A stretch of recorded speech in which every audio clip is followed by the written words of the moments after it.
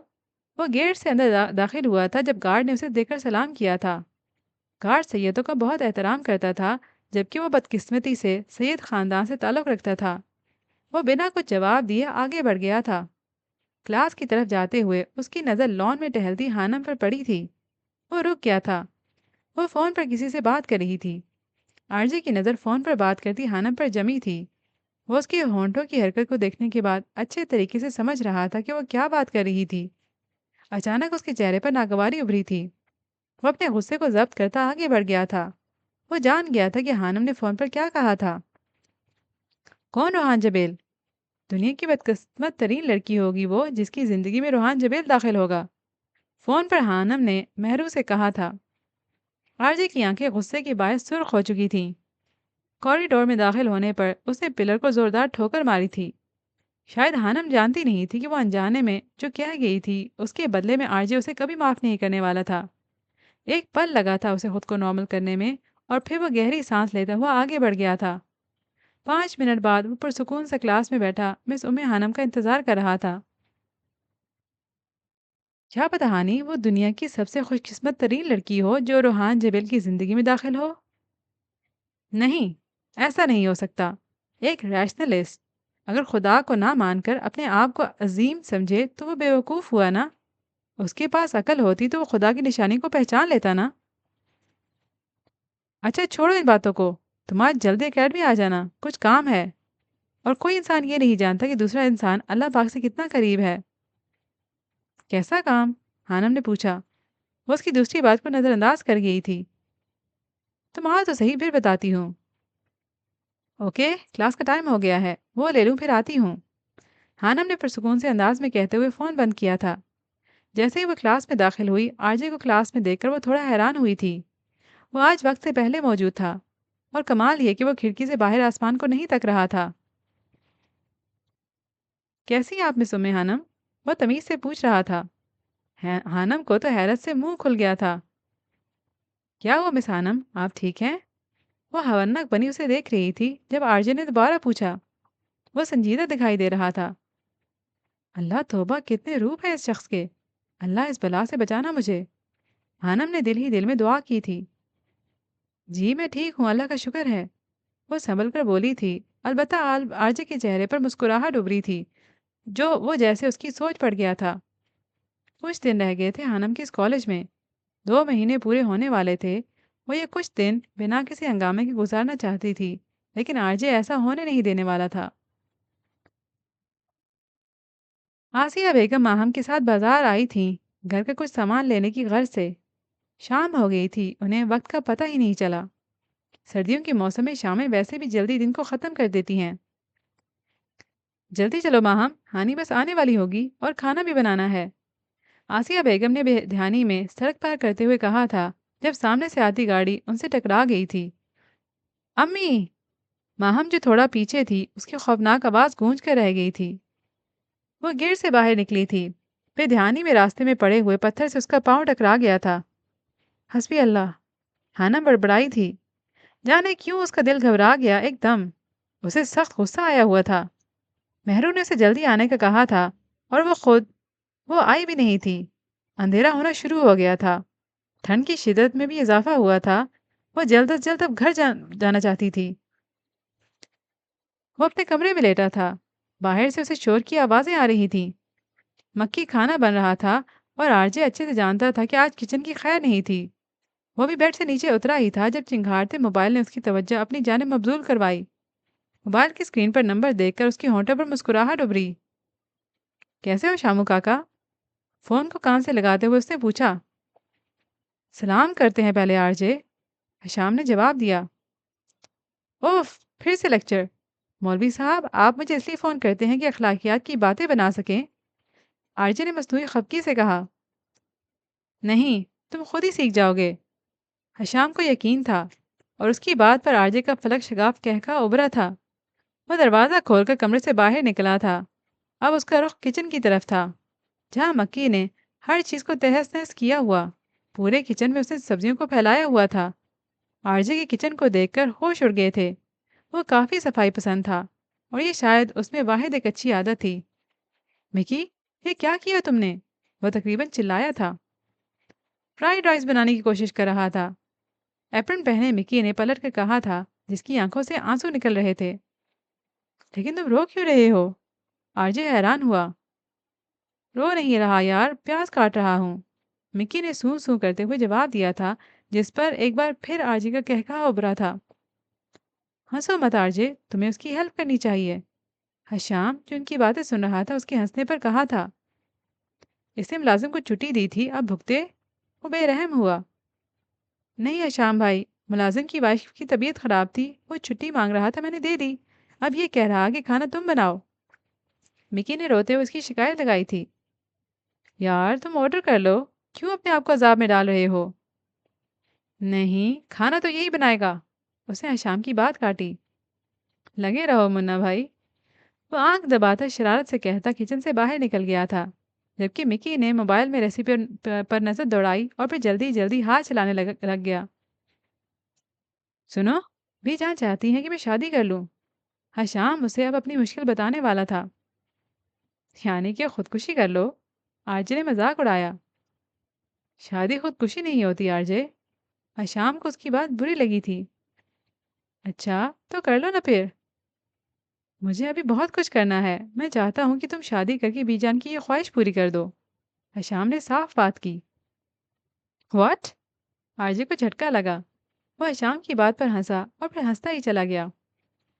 تمہیں لگتا ہے شامو کھاکا کہ میں اتنا بے وقوف ہوں جو دوسروں کی خواہشات پوری کرنے کے لیے شادی کر لوں گا؟ Very interesting. تم تو کچھ بھی کر سکتے ہو نا؟ حشام نے اسے اس کی بات یاد دلائی۔ لیکن وہ کام جو میں کرنا چاہوں، اور ویسے بھی آج کل کے دور میں شادی کی کیا ضرورت ہے؟ 3 4 نام کی بیویاں تو میں ویسے بھی ایک وقت میں رکھ سکتا ہوں۔ وہ محظوظ ہوتے ہوئے بولا تھا۔ اب تم شادی کا بھی مذاق اڑاؤ گے؟ حشام ناراض ہوا۔ لیکن کوئی شادی کے لائق ہو تب نا، اور ایک ہی عورت کے ساتھ زندگی گزارنے کا سوچنے سے ہی میرا دم گھٹتا ہے۔ شادی میں ضرور کروں گا، اپنی پسند سے، اور 3 4 لڑکیوں سے کروں گا نا۔ وہ اسے اپنے ارادوں سے آگاہ کر رہا تھا۔ ویسے آرجے، تم نہ کوئی بہت ہی گھٹیا اور ذلیل انسان ہوں۔ آرجے نے اس کی بات اچکی تھی اور پھر خود ہی اپنی بات پر کہا لگایا تھا۔ تم سے بات کرنا فضول ہے۔ حشام کو افسوس ہوا تھا۔ یعنی تم 3-4 لڑکیوں کی زندگی برباد کروگے؟ حشام نے سوال کیا۔ کون روحان جبیل؟ دنیا کی بدقسمت ترین لڑکی ہوگی وہ جس کی زندگی میں روحان جبیل داخل ہوگا۔ خانم کے الفاظ اس کی سماعت میں گونج گئے تھے۔ اس کے ہونٹوں پر پھیلی مسکراہٹ ایک دم سمٹی تھی۔ لیکن تم سے بات کر کے میں اچھا خاصا فریش ہو جاتا ہوں، کیونکہ تم باتیں ہی ایسے کرتے ہو۔ روحان جبیل واقعی حشام جبیل کی باتوں پر سب سے زیادہ ہنستا تھا۔ اور جہاں تک بات ہے لڑکیوں کی زندگی خراب کرنے کی، لڑکیاں تو اب بھی خود میرے پاس برباد ہونے آتی ہیں۔ البتہ شادی کا بھی میں نے نہیں سوچا۔ وہ اچانک سنجیدہ ہو گیا تھا۔ اور سناؤ، حویلی کب جا رہے ہو؟ بی جان یاد کر رہی تھی تمہیں۔ جبکہ حشام نے بات پلٹ دی تھی۔ گاڑی چلاتے ہوئے اس کے موبائل پر رنگ ہوئی تھی، جس سے اس کا دھیان بھٹکا اور گاڑی سامنے سڑک پار کرتے ہوئے کسی سے ٹکرا گئی۔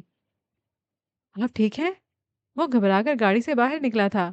اپنے سامنے موجود شخصیت کو دیکھ کر وہ دنگ رہ گیا تھا۔ آسی؟ وہ بڑبڑایا تھا۔ ماہم ہاتھ میں پکڑے شاپر ایک طرف رکھتے ہوئے آسیہ بیگم کی طرف بڑھی تھی۔ گاڑی نے بس ہلکا سا چھوا تھا۔ سیٹھ ہمدان نے بر وقت بریک لگا لی تھی۔ آپ ٹھیک ہیں امی؟ ماہم ایک دم ڈر گئی تھی۔ لوگوں کا ہجوم ان کے ارد گرد جمع ہو گیا تھا۔ ہاں میں ٹھیک ہوں۔ آسیہ بیگم نے اٹھنے کی کوشش کی تھی، لیکن ٹانگ میں ایک ٹھیس سی اٹھی تھی۔ آپ کو نظر نہیں آتا؟ جب ڈرائیونگ نہیں آتی تو روڈ پر کیوں نکلتے ہیں آپ لوگ؟ ماہم اس شخص کو دیکھتے ہوئے چیخی۔ آسی تم ٹھیک ہو؟ سیٹھ ہمدان جیسے ٹرانس سے باہر آیا اور آسیہ بیگم کی طرف بڑھا تھا۔ وہ اسے پہچان گیا تھا۔ اتنے سالوں بعد بھی وہ اسے ایک پل میں پہچان گیا تھا۔ اور یہی حال آسیہ بیگم کا ہوا تھا جب انہوں نے اپنے سب سے اچھے کزن کو اتنے سالوں بعد دیکھا تھا۔ زیادہ لگی تو نہیں؟ وہ پاس بیٹھتے ہوئے پوچھ رہے تھے، جبکہ ماہم حوالنک بنی دونوں کو دیکھ رہی تھی۔ نہیں میں ٹھیک ہوں، آسیہ بیگم نے ماہم کا سہارا لے کر اٹھتے ہوئے جواب دیا۔ سیٹھ ہمدان نے آسیہ بیگم کے چہرے پر تکلیف کے آثار دیکھ لیے تھے۔ آسیہ بیگم کو سلامت دیکھ کر لوگوں کو ہجوم چھٹ گیا تھا۔ آ جاؤ ہاسپٹل چلتے ہیں، شاید تمہیں زیادہ لگی ہے۔ نہیں میں ٹھیک ہوں۔ میں نے کہا نہ چلو۔ ہمدان صاحب نے غصے سے ان کی بات کاٹی تھی، اور آسیہ بیگم کو لگا تھا وقت کہیں نہیں گیا۔ اس کے سامنے کھڑا ہوا شخص آج بھی ویسے کا ویسا تھا، جیسے کہیں کوئی تبدیلی نہیں آئی تھی۔ جیسے ہی وہ گاڑی میں داخل ہوئی تھی، ایک بڑی سی سیاہ رنگ کی گاڑی گلی سے مین روڈ پر داخل ہوئی۔ ہانم چونکی تھی۔ ان کے محلے میں اس طرح کی گاڑی کسی کی نہیں تھی۔ وہ آس پاس کے گھروں کو جانتی تھی۔ شاید کسی نے نئی لی ہو۔ وہ بڑبڑاتی ہوئی گھر کی جانب بڑھی۔ خلاف معمول پہلی دستک پر ہی دروازہ کھل گیا تھا جو ماہم نے کھولا تھا۔ امی کدھر ہیں؟ ہانم کو حیرت ہوئی۔ اندر ہیں۔ ماہم تھوڑی سنجیدہ تھی۔ ہانم نے قدم تیزی سے کمرے کی طرف بڑھائے۔ کیا ہوا آپ کو؟ ٹھیک ہے نا؟ آسیہ بیگم کو بستر میں لیٹے دیکھ کر ہانم پریشان ہو گئی تھی۔ ہاں میں ٹھیک ہوں، آسیہ بیگم نے مسکرا کر جواب دیا۔ بازار سے واپسی پر چھوٹا سا ایکسیڈنٹ ہو گیا تھا امی کا۔ ماہم نے جیسے دھماکہ کیا تھا۔ ہانم تو جیسے سن ہو گئی تھی۔ ارے نہیں میں بالکل ٹھیک ہوں، کچھ نہیں ہوا مجھے، تم اپنی آنکھوں سے دیکھ لو۔ آسیہ بیگم نے ہانم کے پیلے پڑتے چہرے کو دیکھتے ہوئے کہا۔ اور کمال یہ ہے کہ وہ گاڑی والے امی کے کزن نکلے جو ابھی ابھی گئے ہیں۔ ماہم کی بات پر ہانم کو وہ گاڑی یاد آ گئی۔ انہیں نظر نہیں آیا کیا؟ ایسے کیسے انہوں نے؟ ہانم کے آنسو جیسے گلے میں اٹک گئے تھے۔ غلطی اس کی نہیں ہے، میرا ہی دھیان نہیں تھا، اور خوشی ہے مجھے اس بات کی، اگر میں اس کی گاڑی سے نہ ٹکراتی تو ہم دوبارہ کبھی نہ ملتے۔ چلو اس بہانے ملے تو صحیح۔ آسیہ بیگم کے لہجے میں واقعی خوشی تھی، جبکہ ہانم پریشان ہو گئی تھی۔ اگر امی کو کچھ ہو جاتا، بس خیال سے ہی گھبرا گئی تھی۔ ان کا واحد سہارا اس دنیا میں ان کی ماں ہی تھی۔ وہ شکر ادا کر رہی تھی اللہ کا جس نے ان پر اپنا رحم کر دیا تھا۔ تو آج کی ایپیسوڈ ہم یہیں پہ ختم کرتے ہیں۔ امید کرتی ہوں کہ آپ کو ابھی تک کی سٹوری پسند آ رہی ہوگی۔ اگر ایسا ہے تو پلیز کامنٹ سیکشن میں ضرور بتائیے گا۔ اس کے علاوہ بھی اگر آپ لوگوں کے پاس کوئی سٹوری ریکمنڈیشن ہے، کسی اچھے سے ناول کی ریکمنڈیشن ہے، تو وہ بھی کامنٹ سیکشن میں ضرور لکھیے گا۔ انشاءاللہ آئندہ ملتے ہیں، تب تک کے لیے ہنستے رہیے گا، مسکراتے رہیے گا۔ اللہ حافظ۔